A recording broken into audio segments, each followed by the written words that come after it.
오늘 이 시간에는 시편 51편 5절을 중심으로 해서 머물 것인가 변할 것인가는 제 말씀 상관의 가운데 은혜 받기를 원합니다. 세상에 가장 미련한 사람 중에 하나는 지금 지니고 있는 많은 몸의 병을 고치지 않고 짬이 나면 고치겠다는 사람일 것입니다. 병은 처음 고치는 쉽지만 병이 골수에 들면 명의라도 고치지 못하는 중병에 대해 죽을 맞게 됩니다. 그와 같이 매일 새로운 악을 저지르고 있는 죄가 있음에도 회개하기는 그냥 후일에 고치겠다고 미루는 것은 영원한 생명의 길을 포기한 것이며 마귀가 주는 가장 아름다운 선물 곧 영원한 영적 사망 이루는 극약 처방일 것입니다. 사랑하는 성도 여러분, 여러분은 한 가지 중병도 고치기 어려운데 우리가 살아가면서 알게 모르는 그 누적되어 나가는 그 많은 죄의 중병을 언제 고치려 하느냐고 여러분의 심령에 예수님의 다른 소리가 들리지 않으십니까? 오늘 바로 이 시간에 가벼운 병부터 고쳐나가야 구원을 받습니다. 병을 고쳐나가지 않으면 오랜 시일 동안에 악습이 누적되어 하나님 은총은 멀어지고 후회해도 소용없는 그날이 임할 것입니다. 때문에 작은 병은 무시해도 좋다고 가볍게 여기지 말고 적시로 화물을 가감히 도려내어 신앙의 건강을 회복시킬 수 있게 되어야 합니다. 그와 같은 적은 죄라도 고쳐야 될 것이 있다면 적시로 회개해야 사대 은총을 받고 철저한 회개 생활을 통해 교역하고 변화되어야 영생 천국으로 통하는 길이 바로 열리게 됩니다. 영생 그런 맥락에서 우리가 옛 생활에 머물 것인가 개혁하여 변화될 것인가 이 세 가지 말씀을 성경에 발차여 오늘의 본문으로 삼았습니다. 그 첫 번째는 인간적인 총체적 불완전을 개혁하고 변화되어야 한다는 것입니다. 두 번째는 인간 속에 내재된 죄의 해석을 개혁하고 변화되어야 가야 한다는 것입니다. 세 번째는 사회의 만연한 부조리를 개혁하고 변화시켜 나가야 된다는 것입니다. 이러한 세 가지 말씀을 성경에 발췌한 본문을 삼고 상고하는 가운데 성령님의 역사심에 감동 감화 참을 입어 풍성한 은혜 받고 피차의 복을 받는 귀한 시간이 되시기를 예수님의 이름으로 간절히 축원을 드립니다. 첫째는 인간의 총체적인 불완전성을 개혁해 나가야 한다는 것입니다. 본문의 말씀 이사야서 40장 23절 24절을 찾아보면 기록하기를 귀인들을 폐하시며 세상의 사사들을 헛되게 하시나니 그들은 겨우 심기였고 겨우 뿌리였고 그 줄기가 겨우 땅에 뿌리를 박자 하나님의 부심 입으로 불다는 뜻인 부심을 받고 말라 휘리 바람에 불려가는 초기와 같다 라고 하였습니다. 비슷한 말씀이 요한복음 25장 6절에도 있으면 참조하시기 바랍니다. 하나님께서 태초의 사람 아담을 만드신 후에 독주하는 것을 좋지 않게 여기시고 배의 피를 지으셨습니다. 이는 아담 혼자만은 완전치 못함을 생각하셨다는 뜻이기도 합니다. 그래서 하와를 거의 배피로 짝을 지어 주셨지만 두 사람의 선악과 범죄를 완전은커녕 더욱 불완전한 상태가 되고 말았습니다. 그로 말미암아 사탄에게 하나님으로부터 받은 축복 곧 생육하고 번성하며 땅에 충만하며 땅을 다스리는 하나님의 주시는 왕권 창세기 1장 28절의 말씀을 넘겨주었고 하나님이 창조하신 모든 생명의 이름을 아담에게 짓게 하심으로 그들의 주인 권세를 주셨다고 했습니다. 창세기 2장 19절입니다. 그러나 이도 넘겨주었으며 뱀의 유혹을 받아 영선을 잃어버리면서 하나님의 안에 구가하던 자유마저 빼앗기고 말았습니다. 그 결과 사망의 노예가 되는 비참한 처지가 되어 태초에 인간의 지원받은 흙으로 돌아갈 수밖에 없었다고 창세기 3장 19절에 밝혀 있습니다. 참으로 가는 상태로 전락되고 말았습니다. 그것은 인간 스스로가 초래한 자성자박의 결과행입니다. 그 결과는 육체적인 죽음뿐만 아니라 하나님과의 영적 관계마저도 단절되어 구원의 대열에서 벗어난 비극을 자초한 것입니다. 그것은 죄로 인해 볼 수 있는 눈과 들을 수 있는 귀를 하나님이 주셨지만 우리들 스스로가 한치 앞을 앞의 미래를 내다보지 못하고 하나님의 음성을 분별하게 듣지 못하게 되었다는 것입니다. 본문 23절에서 기록하기를 죄인들을 폐하시며 헛되게 하시나니라고 했습니다. 세상의 인생 역사를 주관하신 하나님 여호와 하나님이시라는 뜻입니다. 다시 말해서 대부분의 사람들은 세상의 역사가 귀족이나 왕과 같은 소수의 특권 계층의 권력에 의해 좌우되거나 역사의 수레바퀴를 돌리는 지옥으로 생각해 왔습니다. 그러나 하나님께서는 이들의 흥망성쇠를 좌우하시는 절대 주권자라서 세상의 역사를 하나님께서 임의로 주관하고 계시다는 사실입니다. 그래서 본문 24절에서는 그들은 겨우 심기없고 땅에 뿌리를 박자 하나니 입으로 부심을 받고 말라 휘바람에 불가는 초기같이 되었도다 라고 기록해 놓고 있는 것입니다.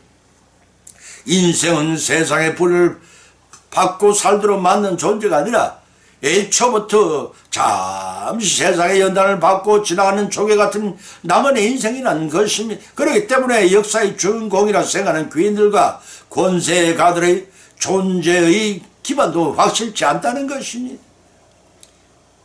그들은 권세로 굳게 붙잡아 자신들의 기쁨과 즐거운 인생이 탄탄대로라고 여깁니다. 그렇지만 실상은 겨우 심겨 땅에 가늘픈 뿌리를 낸 나무뿌리처럼 태풍이 불면 순식간에 날아가 버릴 연약한 실뿌리에 지탱하는 존재에 불과하다는 것입니다. 따라서 여호와 하나님의 있기만 부르도 모든 권세나 죄의가 흔적도 없이 사라질 불쌍한 존재라는 것입니다.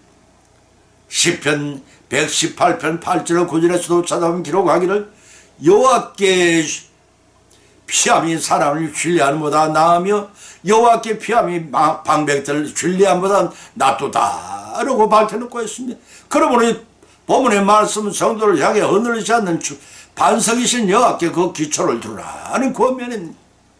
따라서 우리가 세상 속에 머물 것인가 개혁하여 변화될 새로운 삶을 살 것인가 성경은 그것을 결단하라고 우리에게 촉구하고 있습니다.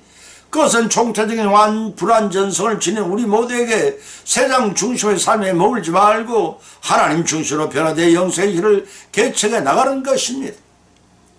따라서 천년도 못다 사는 세상에 변화하여 머물지 말고 천국 중심의 삶을 과감하게 개혁하고 변화되어 나감으로써 온전한 구원을 이루어 마침내 소망의 항구에 닷을 내리는 저와 여러분이 기쁨의 여성이 되시기를 예수님의 이름으로 간절히 축원을 드립니다. 두 번째는 인간 속에 내재된 죄의 성질을 개혁해 나가야 한다는 것입니다. 시편 51편 5절을 찾아보면 내가 죄악 중에 출세하였으며 모친이 죄 중에 나를 잉태하였나이다 라고 하였고 로마서 3장 23절 24절에서는 모든 사람이 죄를 범하였음에 하나님의 영광에 이르지 못하더니 그리스도 예수 안에 있는 구속으로 말미암아 하나님의 은혜로 값없이 오히려 도하심을 얻은 자가 되었느니라 라고 하였습니다. 두 개의 본문 말씀은 인간의 내면에 잠재되어 있는 원죄 7가지 죄악 성질을 개혁해 나가야 된다는 교훈입니다. 대초의 사람 아담과 하와의 합작된 선악과 범죄는 하나님 명령을 어긴 불순종의 원죄입니다. 이 원죄는 7가지 죄악 성질을 지니고 있다는 것입니다. 그 첫째는 교만한 성질입니다. 두 번째는 포악한 성질이요, 세 번째는 음란한 성질이요, 네 번째는 아집하는 성질이요, 다섯 번째는 질투하는 성질이요, 여섯 번째는 태만한 성질이요, 일곱 번째는 거짓말하는 성질입니다.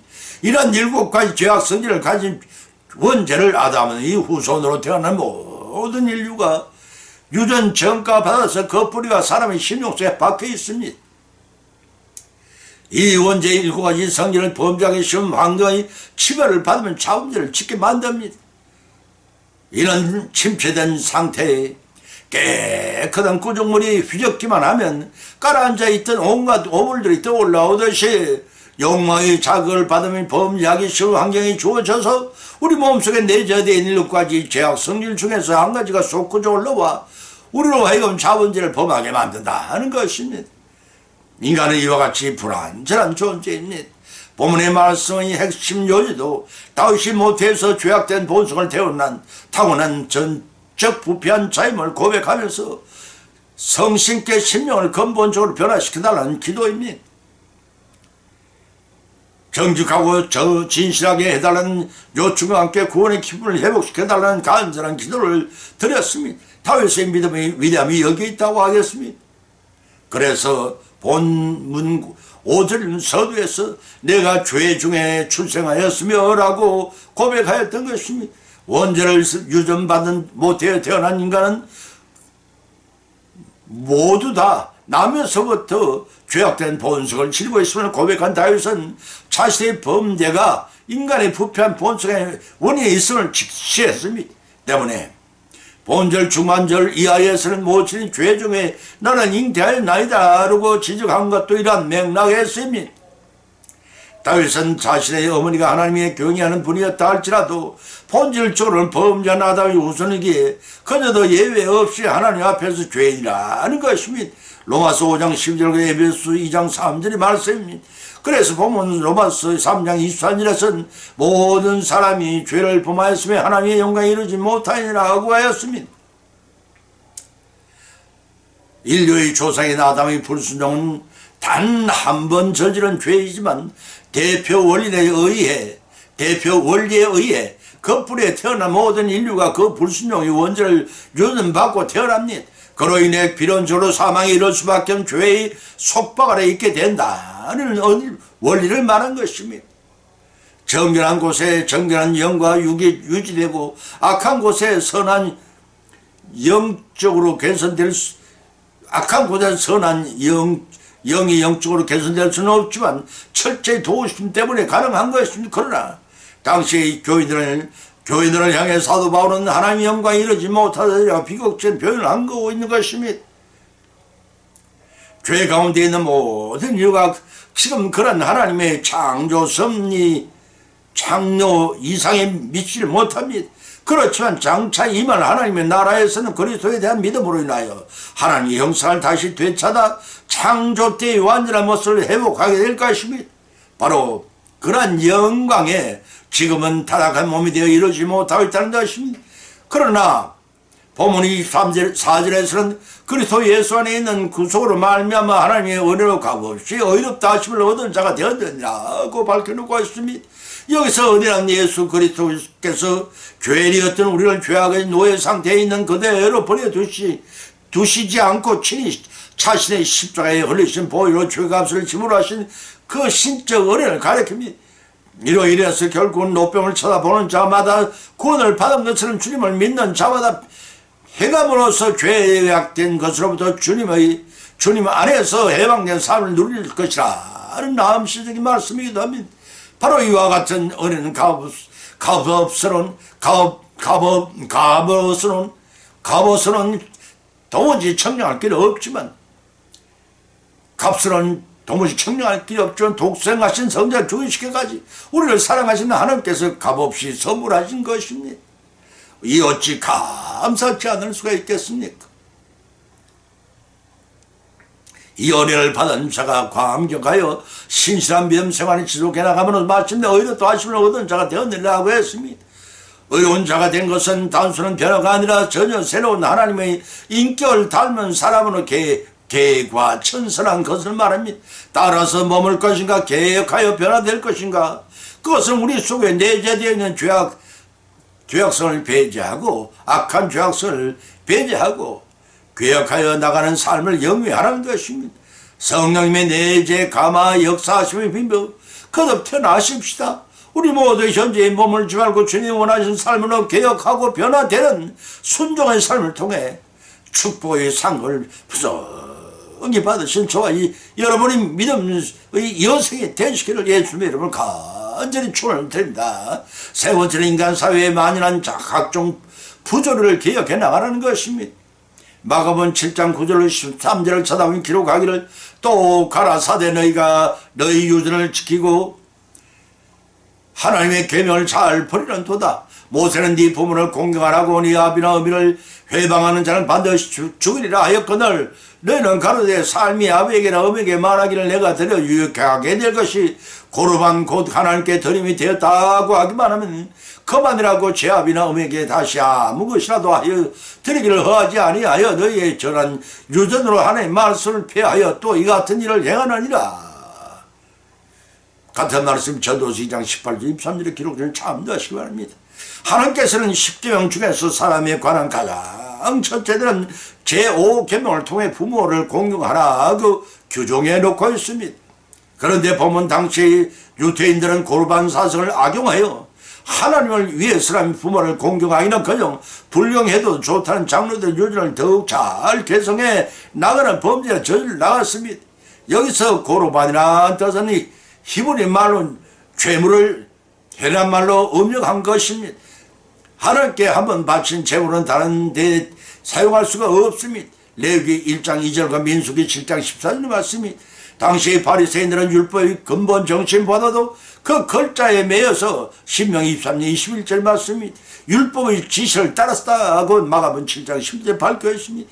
다시 말해서 부모를 공경하는데 재물이 아까워서 그것을 하나님께 드리겠노라는 명령을 제사장에 제출하면서 뇌물을 주면 그 행위는 불효가 성립되지 않는다는 장로들의 유전 해석을 악용하는 부조리가 많았던 당시였습니다.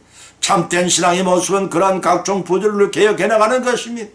인간의 육신 중심의 전통을 따라 사는 생활을 하나님 중심으로 개혁해요 변화시켜 나가야 합니다.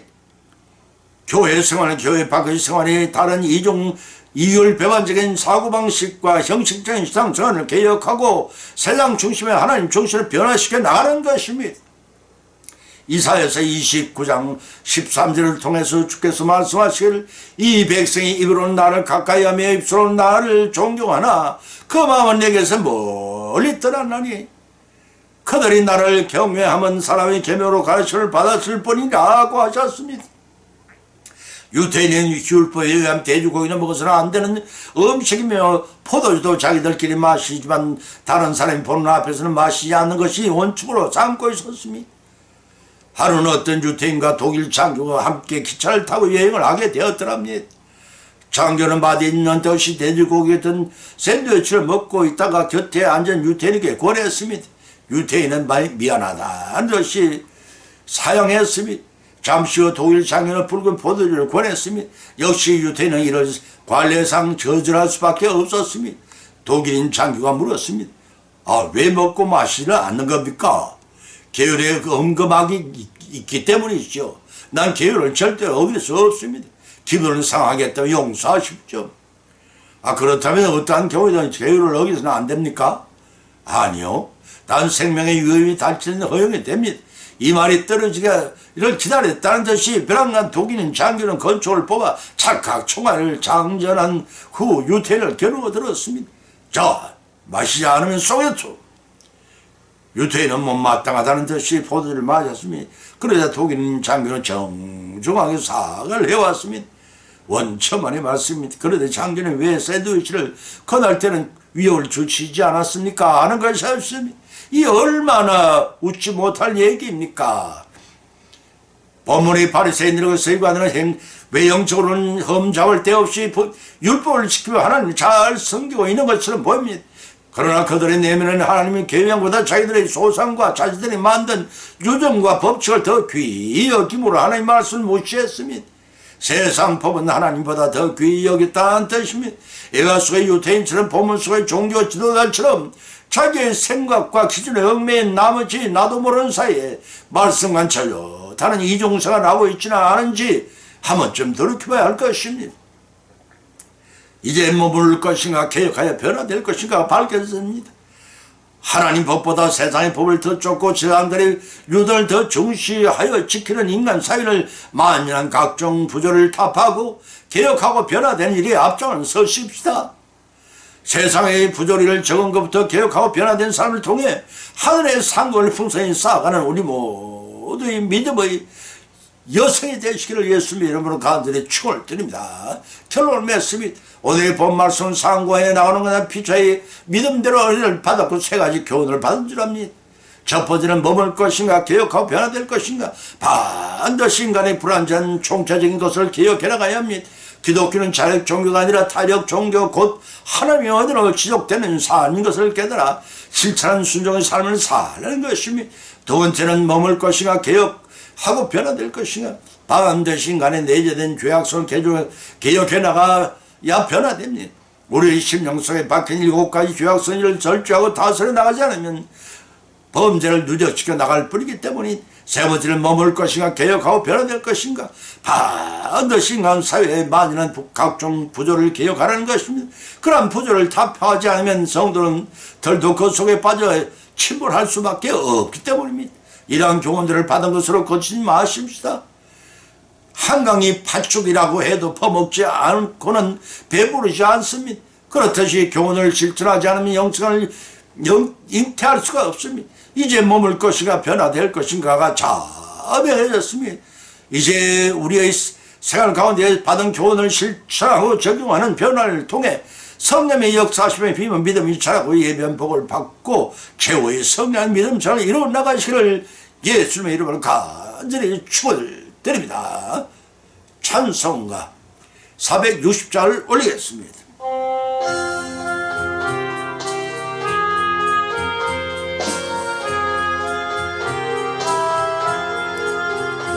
덧없이 무릎 꿇는 그 복종 아니요 운명에 맡겨 사는 그 생활 아니라 우리의 믿음 지솟아 독수리 날듯이 주님 뜻이 이루어지다 외치며 사나니